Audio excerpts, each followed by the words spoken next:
لبيك اللهم لبيك لبيك لا شريك لك لبيك إن الحمد والنعمة لك والملك لا شريك لك لبيك اللهم لبيك لبيك لا شريك لك لبيك إن الحمد والنعمة لك والملك لا شريك لك لبيك اللهم لبيك لبيك لا شريك لك لبيك لبيك والنعمة.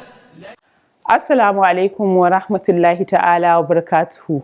This is As You Answer the Call. I am Rashida Abubakar, your regular anchor, welcoming you to another edition of the program. The National Hajj Commission of Nigeria, NAHCON, has put in place measures to streamline the animal sacrifice, otherwise known as hadaya, performed by pilgrims during the Hajj. One of such is to have Jaiz Bank and Islamic Development Bank handle the processes of hadaya on behalf of Nigerian pilgrims. How then is NAHCON, Jaiz Bank and Islamic Development Bank facilitating this process? Answers to these and other questions in our Spotlight segment. Also on the program, we have Making the Hajj and NAHCON News Diary, which highlights the activities of NAHCON and other stakeholders in the Hajj industry. And on the quiz, a winner has emerged. Details will be announced in the course of the program. Stay tuned for this and more. Don't go away. لبيك اللهم لبيك لبيك لا شريك لك لبيك. Welcome back and thank you for staying with us. The program kicks off with the News Diary. Keep watching.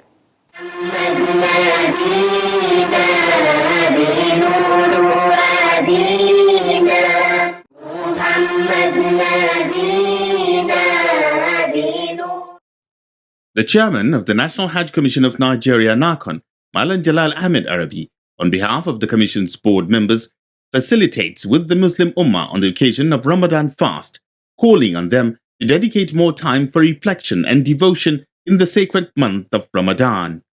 A statement to this effect by the Commission's Head of Public Affairs, Hajia Fatima Sanda Usara, says NAHCON emphasized the profound significance of perseverance and faith in the face of challenges. The NAHCON boss was further quoted as saying that as we embark on this spiritual journey, we should collectively draw inspiration from our faith in Allah and remain resilient in the face of trials. He also calls on Muslims to intensify prayers for Allah's intervention in all facets of our existence. Malan Jalal Arabi says it is time to come together as a community, support one another through acts of kindness, compassion, and understanding.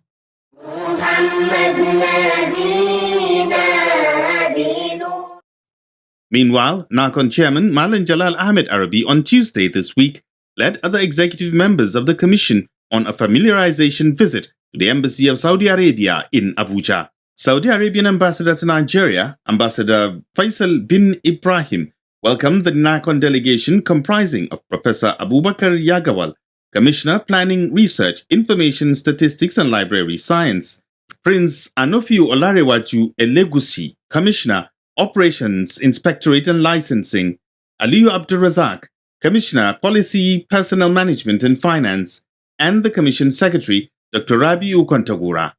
During the familiarization visit, matters related to the 2024 Hajj preparations topped the discussions.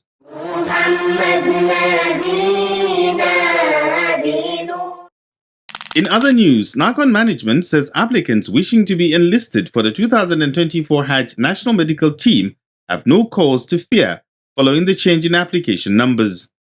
The Commission, in a statement by its Head of Public Affairs, Hajia Fatima Sanda Usara, assured the applicants that they have nothing to worry about. The statement says the exercise carried out is to harmonize the list after the Commission discovered duplication and multiple applications during its verification process.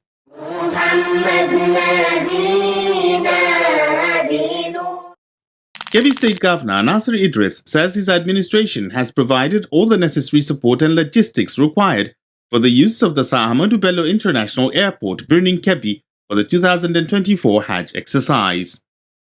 The governor stated this when he hosted NAHCON chairman Malan Jalal Ahmed Arabi at the state government house. He particularly mentioned the arrangements to establish aviation fuel depot to enable aircrafts refuel easily. Governor Idris described the appointment of Malang Arabi by President Bola Ahmed Tinubu as meritorious, saying he will support NAHCON to succeed in its operation. Speaking earlier, Malang Arabi appreciated the governor for facilitating the activities of NAHCON in order to achieve its mandate. Outside the government house, the chairman and his entourage inspected facilities at the Kebbi State Airport and Hajj camp.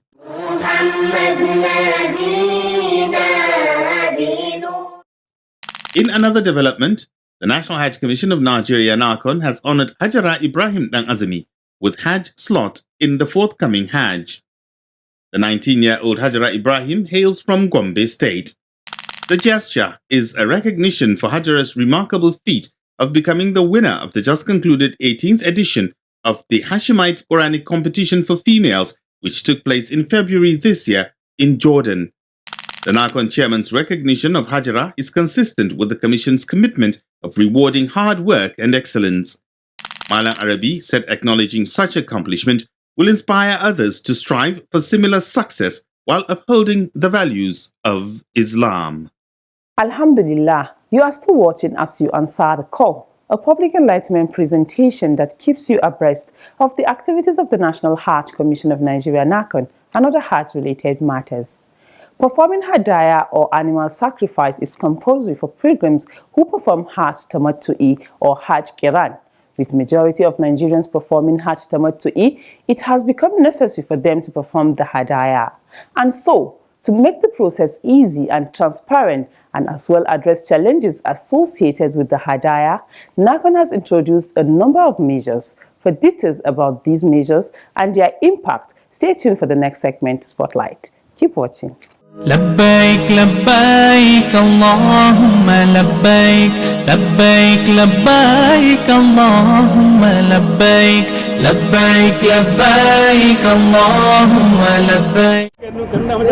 Slaughtering of animals as sacrifice is one of the Hajj rites pilgrims are expected to observe, preferably on the 10th of Zulhijjah or the 3 days after, which are called Ayyamut Tashriq. For pilgrims performing Hajj Qiran or Tamattu, sacrificing animals is obligatory, while it is discretional for those undertaking Hajj Ifrad. This therefore explains why Hadaya payment is left optional and not included in the Hajj fare component, because it is determined by the type of Hajj a pilgrim intends to perform.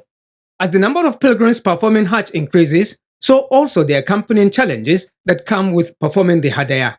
The challenges include environmental pollution and cases of pilgrims being defrauded. This has prompted the Saudi government to devise ways of handling the Hadaya or animal sacrifice by establishing slaughterhouses in Muna, which is coordinated by the Islamic Development Bank under the Adahi project. To key into this project, the National Hajj Commission of Nigeria constituted a Hadaya committee. The Director of Legal Services at the Hajj House, Usman Hamza Muhammad, heads the Hadaya committee. The mandate of the Hadaya committee is to look, review, and fast-track how do we get a better Hadaya services for Nigerian pilgrims. The committee is designed in such a way that we should be able to observe and implement a paradigm shift from the ancient or the previous practices of Hadaya to Nigerian pilgrims to a modernized one, where accountability, transparency, and confidence can be reported on Hadaya activities. The committee discharges its mandate through Jais Bank, which is the approved medium for the collection of Hadaya payments. We introduce Hadaya in conjunction with Jais Bank. It goes like this. The pilgrim or the intending pilgrim will pay to Jais Bank here in Nigeria. Like last year, we paid 99,000, about 515 naira, almost 100,000 naira. This year, we are still observing how the foreign exchange will feel, so that we fixed. So here you go to the Jais Bank. If you have account with them, you can do it electronically. If you don't have, you'll go take a teller, fill it, the money will be transferred from your account into the Jaiz Bank. And once this money is in Jaiz Bank, now it's the responsibility of Jaiz Bank to move the money into NAHCON account with Central Bank of Nigeria. If that one is done, Central Bank of Nigeria, based on the approved official rate, will now transfer the money to our IBAN account in the Kingdom of Saudi Arabia. It will be converted into foreign currency, certainly into dollars. In making the Hajj payment, some intending pilgrims experience challenges in accessing the bank in their states. As such, the Hajj committee and the bank develop plans through which payment can be easily made. That challenge has always been there. And the challenge is not because of the fact that, 85% of our pilgrims, most of them reside in rural areas. Some are nomadics, farmers. And because of that, they don't have access to Jaiz Bank. One. Two, if you look at Jaiz Bank, it's just coming up, being the pioneer Islamic bank in Nigeria. That posed a little challenge to us.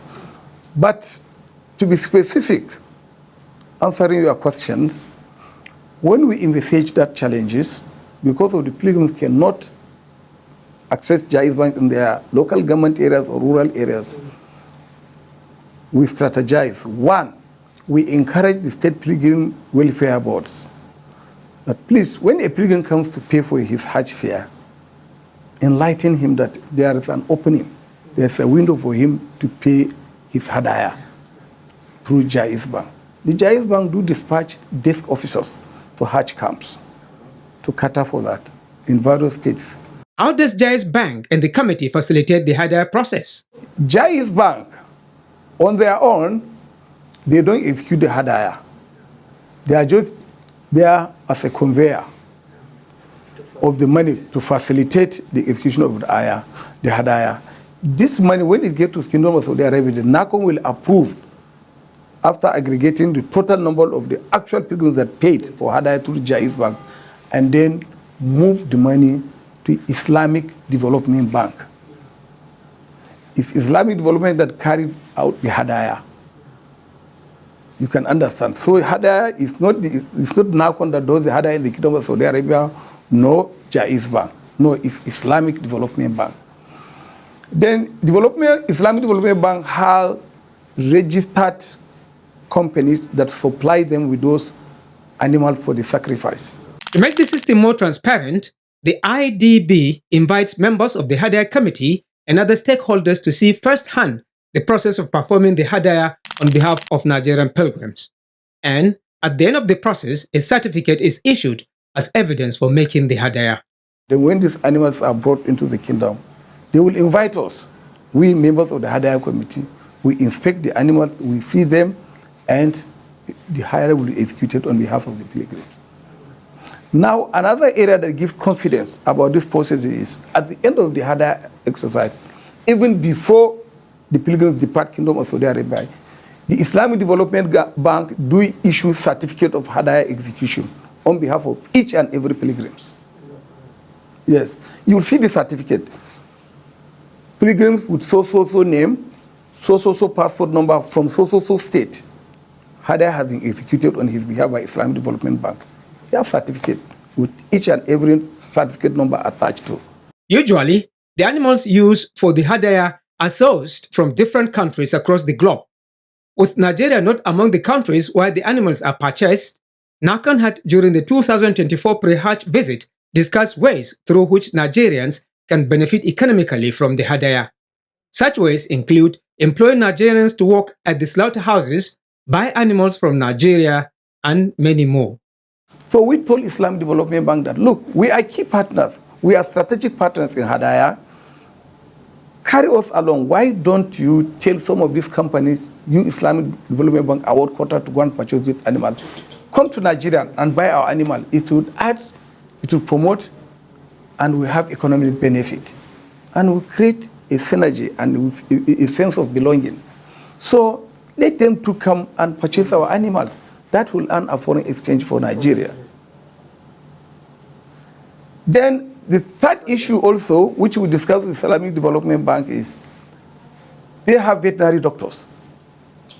They employ veterinary doctors from Sudan, from Egypt, from Ethiopia, and so many other parts of Islamic world to ascertain how healthy, to ascertain how feasible, and how physical those animals are, to make them ready for the sacrifice.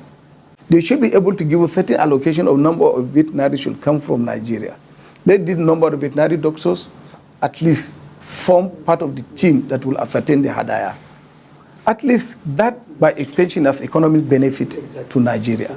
With this development in place, it has become imperative to create more awareness among intending pilgrims so as to understand and fully embrace the hadaya policy. The slaughtering of the animals is carried out in Mina on the 10th of Zulhijjah, but can also be done on the 11th, 12th, and 13th of the same month. While plans are underway to see how pilgrims can have parts of the meat for their consumption, the Saudi government has over the years developed ways of managing the meat, particularly by sending it to some Muslim countries who are in need of it, as sadaqah.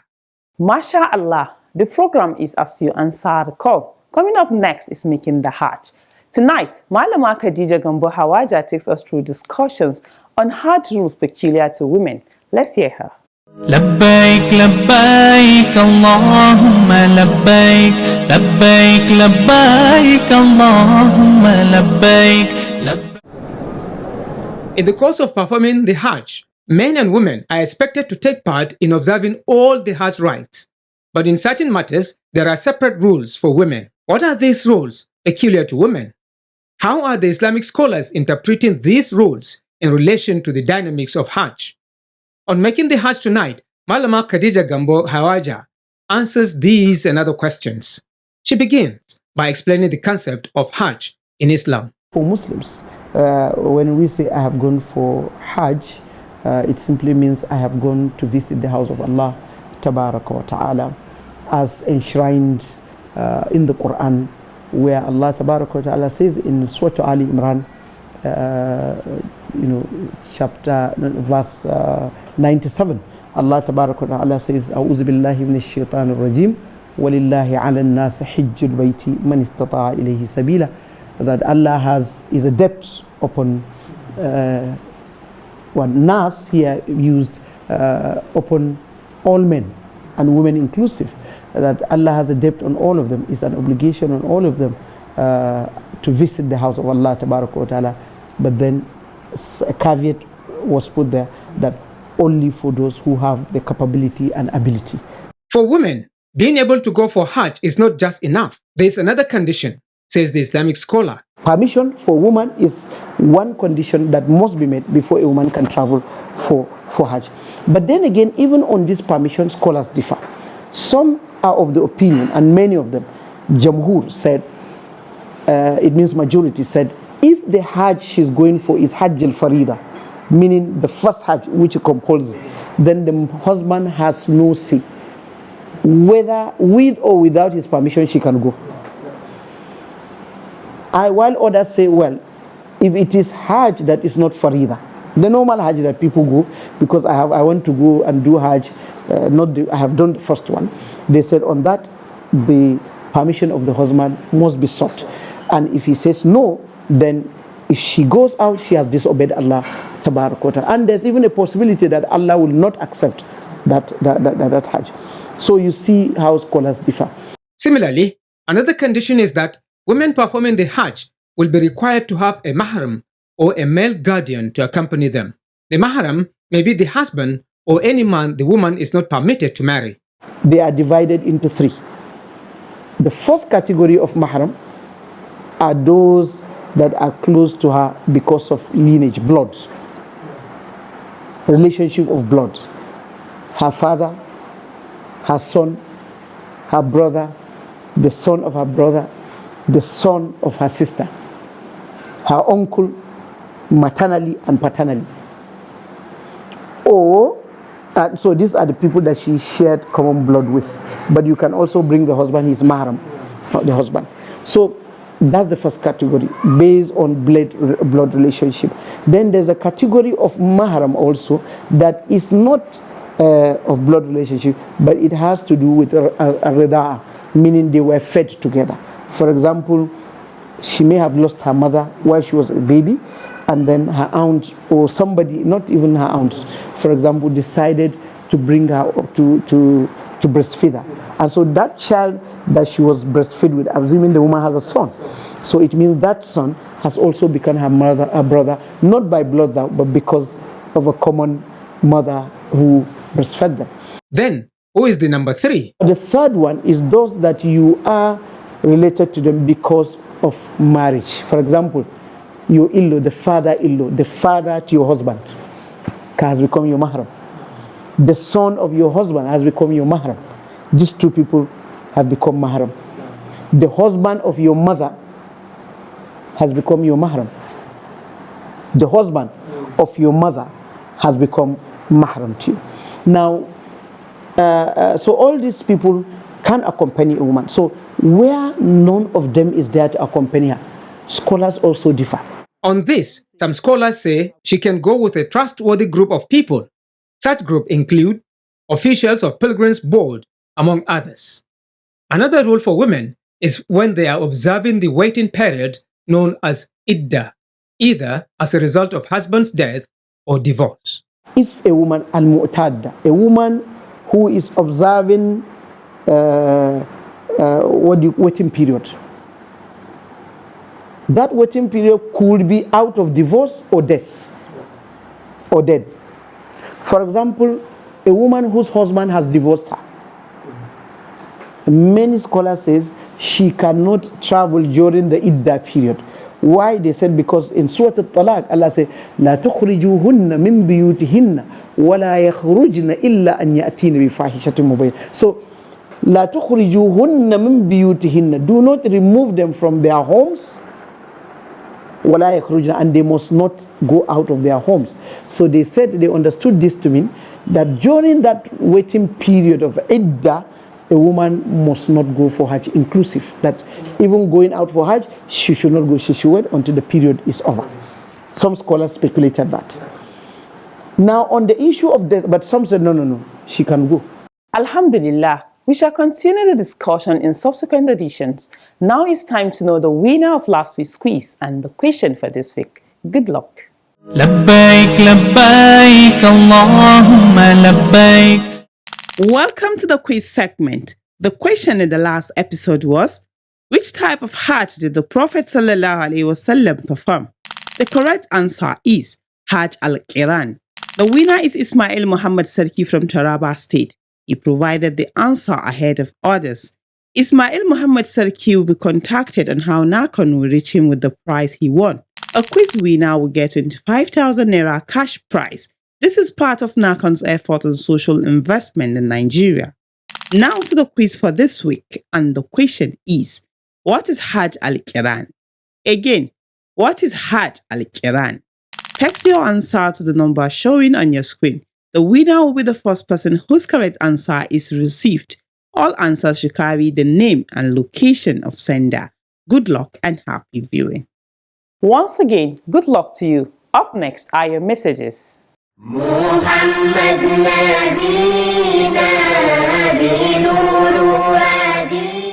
Ahmed Sani sent in the first message. It reads, "Congratulations to the new constituted NAHCON board. Let the fear of Allah be your guide." Adamu Ahmed sent similar message. It says, "Masha Allah, congratulations to NAHCON." This is where we draw the curtain on today's program. See you same time, same day next week with another edition of the program. But before we go, remember that you can send your messages, comments, observations, and questions through our mobile phone number and other social media platforms. Once again, thanks for watching. Ma'assalam. لبيك اللهم لبيك لبيك لا شريك لك لبيك إن الحمد والنعمة لك والملك لا شريك لك لبيك اللهم لبيك لبيك لا